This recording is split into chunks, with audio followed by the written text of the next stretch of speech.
nouvelle session de One Week One Tech. Je suis aujourd'hui avec Ludivine Renier et Christian Gillot de la société Tetrao. Est-ce que vous pourriez dans un premier temps nous présenter votre société et ce que vous offrez à vos clients? Donc Tetrao est une société, une fintech, spécialisée dans la finance, dans l'intelligence artificielle.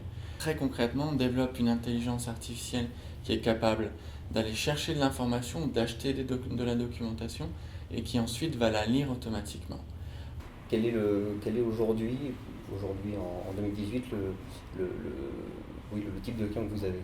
Donc notre clientèle, elle est centrée sur la clientèle bancaire. Donc c'est un secret pour personne, on a remporté le hackathon international de BNP Paribas en décembre dernier. Donc on travaille énormément avec ce groupe, c'est notre principal client. Mais on travaille aussi avec d'autres acteurs bancaires dans divers pays. On travaille aux États-Unis, en France, en Belgique, au Luxembourg, en Espagne et d'autres pays vont arriver.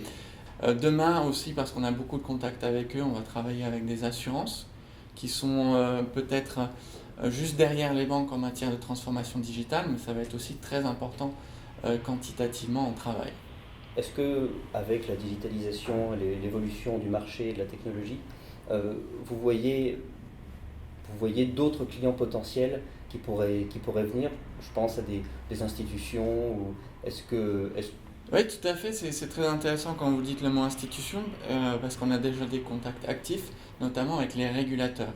Les régulateurs font leur travail beaucoup à la main encore, ils ont tout à fait intérêt à automatiser, mais c'est une découverte pour eux. Dans le secteur qu'on travaille concrètement, il y a aussi tout ce qui est avocat, tout ce qui est comptabilité, grosso modo tout ce qui est de la bureaucratie, pour dire les choses de façon très large, a vocation à avoir des processus qui soient automatisés et beaucoup plus efficaces. Tetrao a créé cette offre-là, ou est-ce que c'est un environnement qui est particulièrement concurrentiel? Tetrao s'est vraiment spécialisé sur un problème sur lequel il n'y a personne d'autre. Et quel est ce problème? C'est le problème de gérer de la documentation sur les statuts d'entreprise ou sur les fonds d'investissement, qui est produite par beaucoup d'entreprises différentes. Donc elle est toujours différente, elle n'est jamais standardisée. Et pour ça, il n'y a pas de solution technique.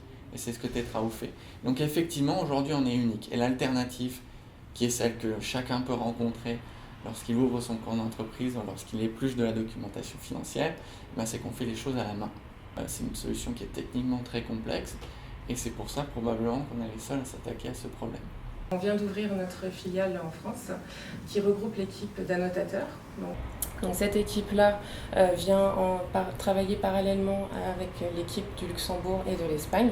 Donc les annotateurs ont pour rôle d'analyser tout type de documents, donc aussi bien des documents relatifs aux fonds d'investissement que des documents sur les statuts d'entreprise par exemple. Et ensuite, ils vont donc montrer au programme comment comprendre les documents, en extraire les informations importantes et comment les interpréter. C'est aussi pour montrer que l'intelligence artificielle peut aussi créer des emplois. Donc c'est des nouveaux emplois, des emplois de demain. Mais cette filiale est amenée à grandir. Pour l'instant, on est 4 dans l'équipe. On sera beaucoup plus nombreux l'année prochaine, probablement une vingtaine d'ici la fin de l'année. Merci beaucoup, c'est la fin de cette session et donc nous vous donnons rendez-vous la semaine prochaine.